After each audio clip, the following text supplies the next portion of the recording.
Hello everyone, welcome back to another video of economics. और आज की इस वीडियो में हम समझेंगे ज्योग्राफिक टेरिटरी और इकोनॉमिकल टेरिटरी में अंतर। तो आपने कई बार देखा होगा ना कि कोई फर्म इंडिया में अपना बिजनेस कर रही है, लेकिन वो इंडिया के इकोनॉमी में ऐड नहीं होता उनका प्रोडक्शन। और कई बार ऐसा भी होता है कि यहाँ का रेसिडेंट कोई बाहर रह रहा है, यहाँ का सिटीजन बाहर रहता है और फिर वो इनकम जनरेट करता है किसी बाहर कंट्री में, और वो अपने कंट्री में ऐड होता है उनका इनकम। तो ऐसा क्यों होता है? आइए समझते हैं हम इकोनॉमिक टेरिटरी को। कई बार ना हम कंफ्यूज करते हैं, ये बात तो है। लेकिन ज्योग्राफिक टेरिटरी की बात करें तो इंडिया का जो बाउंड्री है, जो भी पॉलिटिकल कॉन्स्टिट्यूशन डिफाइन करता है इंडिया के बाउंड्री को, ये हमारा है ज्योग्राफिकल फ्रंटियर या ज्योग्राफिकल बाउंड्री। ठीक है। वहीं पे अगर इकोनॉमिक टेरिटरी की बात करें तो ये बाउंड्री तो है ही, जो इंडिया का बाउंड्री है, इंटरनेशनल बाउंड्री है, वो तो है ही। इसके साथ साथ ये सारे डॉट्स हैं ना, ये भी इंडिया के ही टेरिटरी है। ऐसा क्यों है, देखते हैं। तो इकोनॉमिक टेरिटरी को ना, किसी भी कंट्री की इकोनॉमिक टेरिटरी को हम 5 पिलर्स में डिवाइड कर सकते हैं। वो क्या-क्या हो सकते हैं? Political frontier, sovereign outpost, global transit, international extraction and exclusive rights zone. अब इनको ना हम एक-एक करके डील करते हैं। हम एक-एक करके इसको पढ़ सकते हैं, सेपरेट टॉपिक में पढ़ सकते हैं या फिर कंबाइन करके भी पढ़ सकते हैं। हमने यहाँ पे एक-एक करके रखा है ताकि समझने में सुविधा हो। नाउ द ज्योग्राफिकल बेसलाइन, तो किसी भी कंट्री का ना एक ज्योग्राफिकल बेसलाइन होगा, एक इंटरनेशनल बाउंड्री होगा, और उसी बाउंड्री के अंदर में उनकी ज्योग्राफी है ना? तो ये जो बाउंड्री होगा किसी भी लैंड मास पे, जिस लैंड मास का, जिस लैंड का टुकड़ा जो वो कंट्री है, वो तो इसका इकोनॉमिक बाउंड्री होगा ही ना।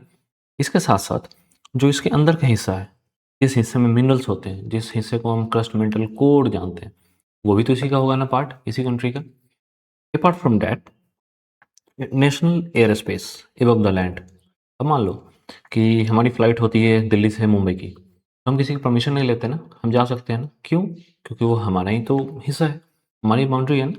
लेकिन अगर यहाँ से हमको जाना पड़े रसिया, किसी दूसरे देश में, तो फिर परमिशन लेना पड़ता है। क्यों? क्योंकि वहाँ का एयर स्पेस ना हमारा नहीं है। लेकिन जो जिस लैंड पे जितना इंडिया का एरिया होगा, जहाँ तक इंडिया की बाउंड्री है, उनका जो एयर स्पेस है, उसके ऊपर का जो एयर स्पेस है, वो भी अपना। ठीक है? और उसके नीचे का जो हिस्सा है, जो भी मिनरल रिसोर्सेज होंगे, वो भी हमारा। इसके साथ-साथ टेरिटोरियल वाटर, जो एक बात तो ये कि जो इंटरनल वाटर्स हैं, जो भी अंदर का लेक्स हैं, पॉन्ड्स हैं, रिवर्स हैं, वो भी हमारे हैं। ठीक है? और ये टेरिटोरियल वाटर क्या है? तो इंटरनेशनल लॉज़ में ना, हम जितने भी मैरीटाइम हिस्सा है जो हमारा, उसको हम ना 5 पार्ट में डिफाइन करते हैं। फर्स्ट तो इंटरनल वाटर है, जो भी विदिन होगा, कंट्री के अंदर में रहेगा, उस पे किसी कंट्री का फुल सॉवरेन राइट होता है। मतलब कि उसके साथ हम जो चाहे कर सकते हैं, वो हमारा है पूरी तरह से। लॉ एंड ऑर्डर एजेंसीज, वो हमारे जो हमारे देश के कानून बनाने वाले हैं, वो बनाते हैं, उनका बनाया हुआ लॉ इस पे चलता है। उसके बाद आते हैं territorial water, 0 to 12 nautical miles. ये नॉटिकल माइल क्या है? तो याद रखना है कि कंट्री का, मान लो कि ये हमारी इंडिया का कोई हिस्सा है, तो अर्थ का ना कर्वेचर राउंड है ना, स्फेरिकल है अर्थ। तो यहाँ पे ना किलोमीटर से काम नहीं चलता, हमको देखना पड़ता है, हम उसको मेजर करते हैं नॉटिकल माइल में। इसको हम कभी सेपरेट वीडियो में समझेंगे, बट अभी इतना जान लो कि 1 nautical mile is equal to 1.85 kilometre. ठीक है? तो ये टेरिटोरियल वाटर है, 0 to 12 नॉटिकल माइल। इंडिया का जो भी बाउंड्री होगा, मान लो ये बाउंड्री है, तो यहाँ से मान लो ये इतना सारा 12 नॉटिकल माइल है, तो 0 to 12 नॉटिकल माइल यहाँ तक, ये है हमारा टेरिटोरियल वाटर। ठीक है? यहाँ पे क्या, तो मैराइन पुलिस, कोस्ट गार्ड, ये सब ये ड्यूटी करते हैं। कंटिगुअस जोन, कंटिगुअस जोन्स कहाँ से? 12 nautical mile to 24 nautical mile. इनमें पार्शियल सोवरेनिटी, ये पूरी तरह हमारे नहीं होते। इनमें गार्ड करते हैं कोस्ट गार्ड, कस्टम्स, सीआईएसएफ, मराइन्स। इसके आगे एक्सक्लूसिव इकोनॉमिक जोन आता है, जो है 24 nautical mile to 200 nautical mile. यहाँ पे हो सकता है कुछ एक्टिविटी कंट्री कर सकता है, जैसे mining, fishing, oil exploration, etc. तो किसी कंट्री का अगर ऑयल एक्सप्लोरेशन है, तो वो 200 नॉटिकल माइल तक वो कर सकते हैं। यहाँ पे गार्ड करता है इंडियन नेवी। इसके बाद आता है 200 nautical mile and above ICs open zone, ये किसी का नहीं है। ठीक है? इसमें हम ट्रैवल कर सकते हैं, ये किसी का भी नहीं है। तो ये सारे टेरिटोरियल, सॉरी, ये सारे मैराइन जो डिवीजन्स हैं, एक एक जो भी हमारे पास ओशन है, उसको हम इस तरह से डिफाइन करते हैं, किसी कंट्री के बॉर्डर से लगे हुए। फर्स्ट है इंटरनल वाटर, टेरिटोरियल वाटर। तो ये जो टेरिटोरियल वाटर है ये किसी भी कंट्री का एक्सक्लूसिव होता है, उनके हिस्से में पूरी तरह से उनका अधिकार है इस पे। ठीक है, सो ये समझ गए हम तीन बातें। National air space, physical land mass, जो भी फिजिकल लैंड है उसके नीचे का हिस्सा है पूरी तरह से, जो भी लैंड मास है वो अपना, और साथ में टेरिटोरियल वाटर ये भी अपना। इसके साथ साथ हम कुछ और भी बातें समझे यहाँ पे, continuous zone, exclusive economic zone और हाई सीज। ना इसके अलावा सेकंड आता है sovereign and extra territorial outpost.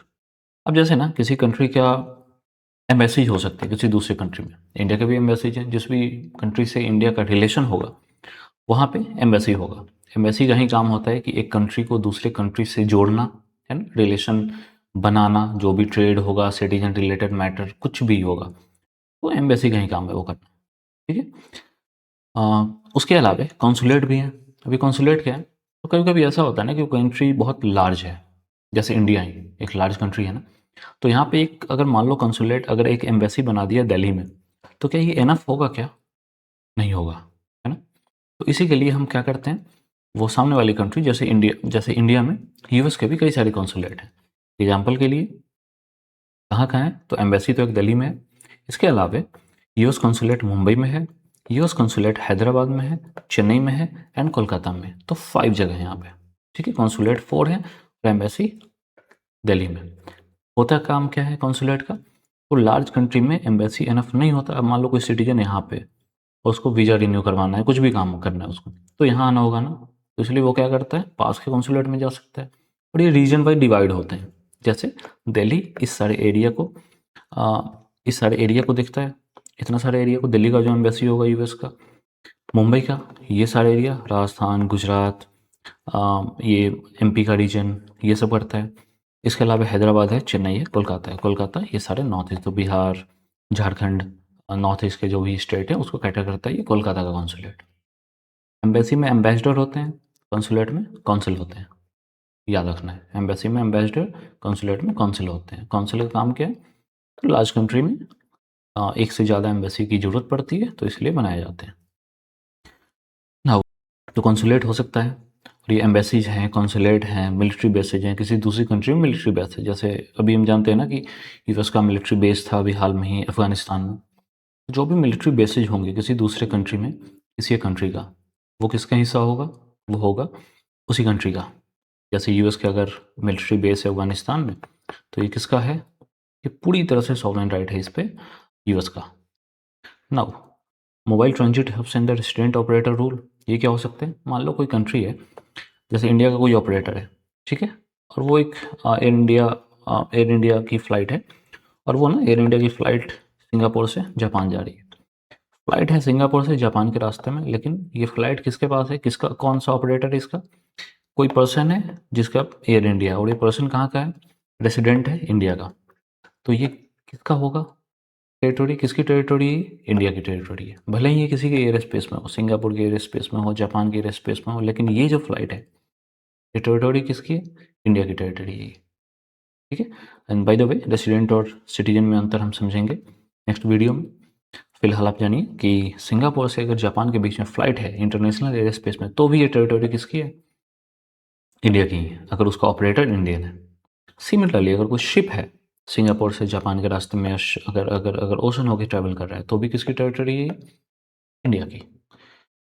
Now extraction operation international water, अब मान लो कि ऑयल रिग हैं, मैराइन वेसल्स हैं जो फिशिंग का काम कर रही है, ये भी किसका है, जिस भी कंट्री का ये वेसल होगा, जिस कंट्री का वो ऑपरेटर होगा जो इस शिप को ऑपरेट कर रहा है, ये भी उसी की टेरिटरी है।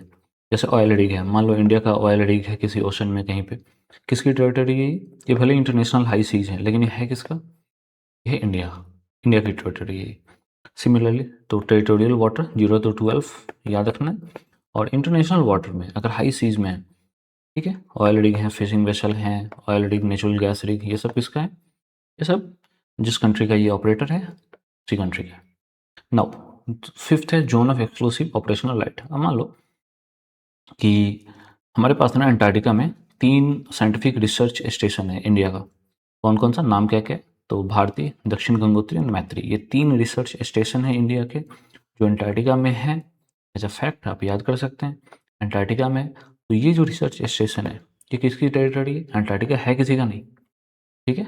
ये किसी का पूरी तरह से सॉवरेन राइट नहीं है, लेकिन ये जो टेरिटरी, ये छोटे-छोटे से जो रिसर्च स्टेशन है, ये किसके हैं? ये इंडियन टेरिटरी है।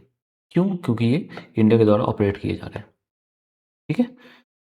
तो अभी हम इस टॉपिक में आई थिंक समझ गए कि केवल यही टेरिटरी इंडिया का नहीं है, जहाँ भी ये सब क्या है, ये सब एम्बेसीज हैं, ये सब कॉन्सुलेट एम्बेसीज हैं, ये सब पूरे वर्ल्ड में फैले हैं। ये 3 स्टेशन हैं हमारे, ऑयल रिग हैं, नेचुरल गैस रिग्स हैं, ये किसके हैं? सब इंडियन टेरिटरी है, ठीक है? नाउ ये कुछ डिफरेंस है टेबल में। और डिटर्मिनेंट क्या है? पॉलिटिकल बाउंड्री, जो भी कंट्री का कॉन्स्टिट्यूशन होगा वो डिफाइन करता है ये ज्योग्राफिकल बाउंड्री। और इकोनॉमिक टेरिटरी क्या हो सकता है? Resident operations and sovereign right. Foreign soil inclusion never included, foreign soil geographical territory में नहीं आता है कभी भी, लेकिन एम्बेसी अगर फॉरेन सॉइल में ही है तो ये टेरिटरी में आएगा। मिलिट्री बेसेज है, ये टेरिटरी में आएगा। मूविंग एसेट, कोई भी मूविंग एसेट है, जैसे कोई शिप है, कोई एरोप्लेन है, इरेलीवेंट हो जाता है वंस आउटसाइड फिजिकल बॉर्डर। ये नहीं आता, ज्योग्राफिकल बाउंड्री में हम ऐड नहीं करते टेरिटरी में, लेकिन जैसे ही इकोनॉमिक टेरिटरी की बात आती है तो हाँ, शिप है, ओशन शिप हैं, एरोप्लेन्स हैं, वो आएंगे। Primary use case drawing physical map में ज्योग्राफिकल टेरिटरी को हम यूज़ करते हैं, और जब हम डोमेस्टिक इनकम की बात करते हैं वहाँ पे हम इकोनॉमिक टेरिटरी की बात करते हैं, ठीक है? सो आई होप समझ आया होगा आपको। अगर समझ आया रियली तो do like the video, and मिलते हैं फिर से। Thank you.